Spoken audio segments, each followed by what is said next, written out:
Meditação diária, 12 de janeiro. Despertar espiritual. Tendo experimentado um despertar espiritual como resultado desses passos. Passo 12. Como saber se tive um despertar espiritual? Para muitos de nós, o despertar espiritual vem gradualmente. Talvez nossa primeira consciência espiritual seja tão simples quanto uma nova valorização da vida. Um dia, de repente, podemos perceber o som de pássaros cantando de manhã cedo. A simples beleza de uma flor pode nos lembrar que há um poder maior do que nós trabalhando à nossa volta. Frequentemente, o despertar espiritual é algo que se fortalece com o tempo. Podemos procurar obter mais consciência espiritual simplesmente vivendo nossas vidas. Podemos persistir nos esforços para melhorar nosso contato consciente através de oração e meditação diárias. Podemos escutar nossa voz interior para obter a orientação de que precisamos. Podemos perguntar a outros adictos sobre suas experiências com a espiritualidade. Podemos nos dar tempo para apreciar o mundo à nossa volta. Só por hoje. Refletirei a respeito de cada despertar espiritual que experimentei. Procurarei estar consciente de Deus. Dedicarei algum tempo do dia para apreciar o trabalho do meu poder superior.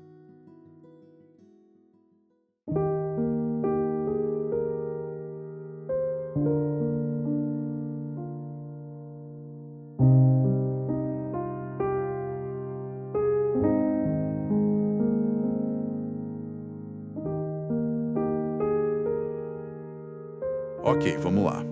A leitura de hoje já começa, assim, com a pergunta de $1 milhão, né? Como eu sei se tive um despertar espiritual? Totalmente. É a pergunta que todo mundo faz. E a resposta que o texto dá é quase um anticlímax. Nada de luz divina, de anjos cantando. A sugestão é notar um pássaro, reparar numa flor. E é aí que tá a genialidade do programa, sabe? Para entender o tamanho dessa mudança, a gente precisa lembrar de onde a gente veio. Do caos total. Exato. O nosso texto básico descreve a vida do adicto nativa de uma forma muito crua. Era um ciclo: obter, usar e encontrar maneiras de conseguir mais. Ponto. A mente funcionava num trilho só, né? Um trilho só.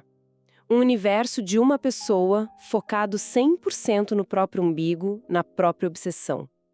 Então, quando essa pessoa, pela primeira vez em anos, para e consegue de fato ver uma flor... Não é sobre a flor. Não é sobre a flor. É sobre a consciência ter escapado, nem que seja por um segundo, daquela prisão. É a primeira fresta de luz. É uma revolução. Uma revolução de perspectiva. E isso se conecta direto com a promessa lá do segundo passo, de que um poder maior que nós poderia nos devolver a sanidade. Perfeito. A insanidade, como o programa define, é fazer a mesma coisa esperando um resultado diferente. É o ciclo do uso. Parar esse ciclo para notar o mundo lá fora é um ato de sanidade pura. A mente está começando a funcionar de outro jeito. E eu consigo imaginar quem está chegando agora, ouvindo isso e pensando: tá, legal, mas eu tô aqui desesperado e a solução é olhar para uma flor. Pode soar, sei lá, um pouco simplista. Com certeza, a nossa mente de adicto busca o extremo, o imediato, o tudo ou nada. A ideia de um processo gradual é estranha. Mas o que a gente vê na prática e na nossa literatura são esses momentos. Que momentos? Depois de fazer um quinto passo, sabe? Aquele momento de abrir tudo, de ser totalmente honesto. Um passo bem pesado. Muito. E ele saiu para caminhar. O dia tava feio, cinzento. De repente, um raio de sol atravessou as nuvens e bateu bem nele. Naquele segundo, ele não viu nada místico, mas ele sentiu uma certeza. Uma certeza de quê? De que era o poder superior dele dizendo: calma, vai ficar tudo bem. Aquilo para ele foi o despertar espiritual, simples, pessoal e transformador. Faz todo sentido e conecta com outra ideia, que talvez o maior dano da adicção nativa tenha sido na nossa espiritualidade. A gente chega espiritualmente destruído. Exatamente. Falido. A adicção é uma doença espiritual na sua raiz. Então a solução tem que ser espiritual, não tem outro jeito.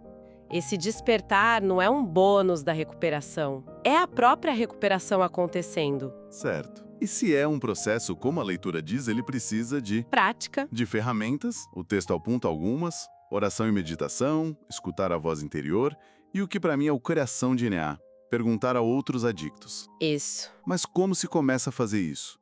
Especialmente quando, no começo, rezar parece ridículo e meditar parece impossível para uma mente que não para. O programa é muito sábio nisso.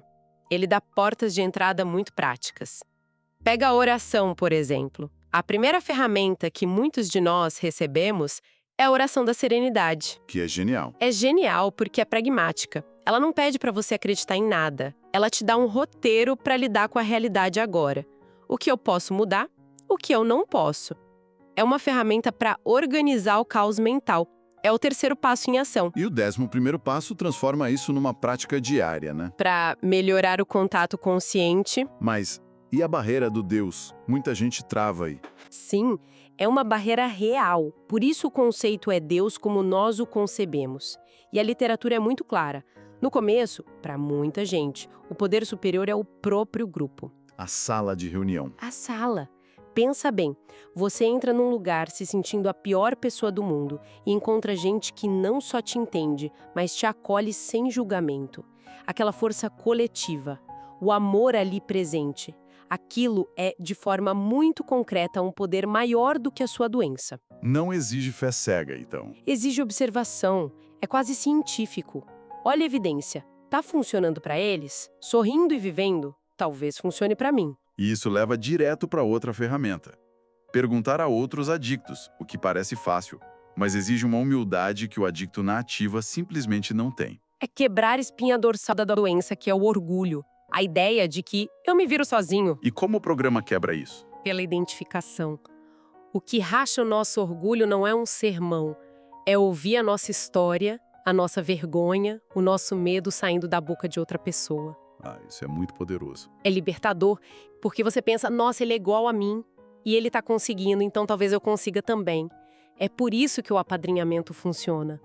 O padrinho é só alguém que tá um pouco mais na frente na estrada, avisando dos buracos. O poder superior agindo através de outra pessoa. Exatamente.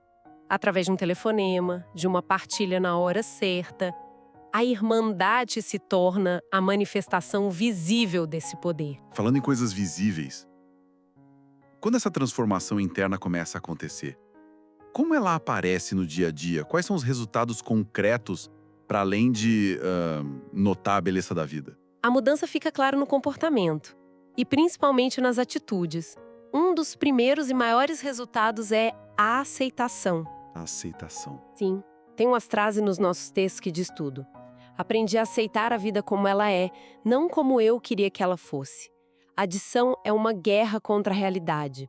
Eu não gosto de como me sinto, então eu uso uma droga. Eu não gosto da situação, então eu minto, manipulo. É uma luta constante. Exaustiva.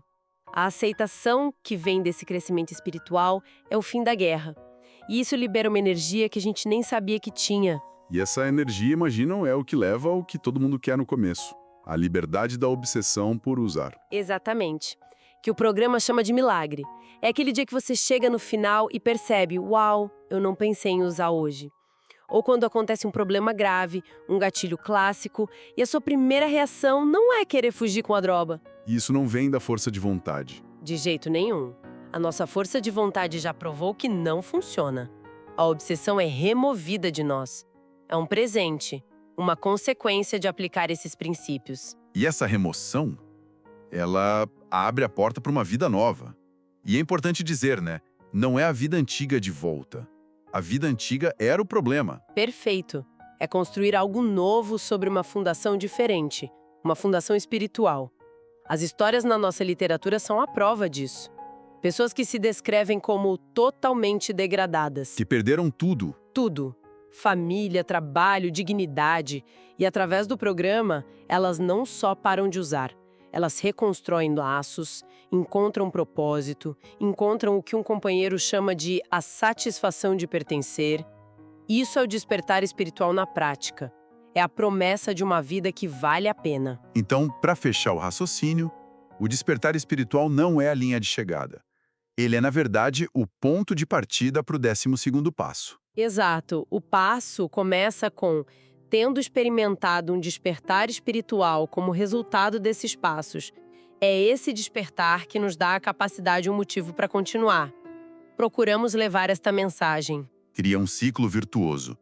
Ajudar o outro fortalece a minha própria recuperação. É a troca do ciclo de egoísmo da doença pelo ciclo de generosidade e cura da recuperação. Você só pode dar o que recebeu. E a leitura de hoje termina com um convite muito direto. Refletirei a respeito de cada despertar espiritual que experimentei. Isso é fundamental.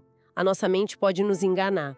A gente fica esperando o raio, a grande revelação. O evento cinematográfico. Isso. E enquanto a gente espera, a gente ignora os milhares de pequenos despertares que acontecem todo dia.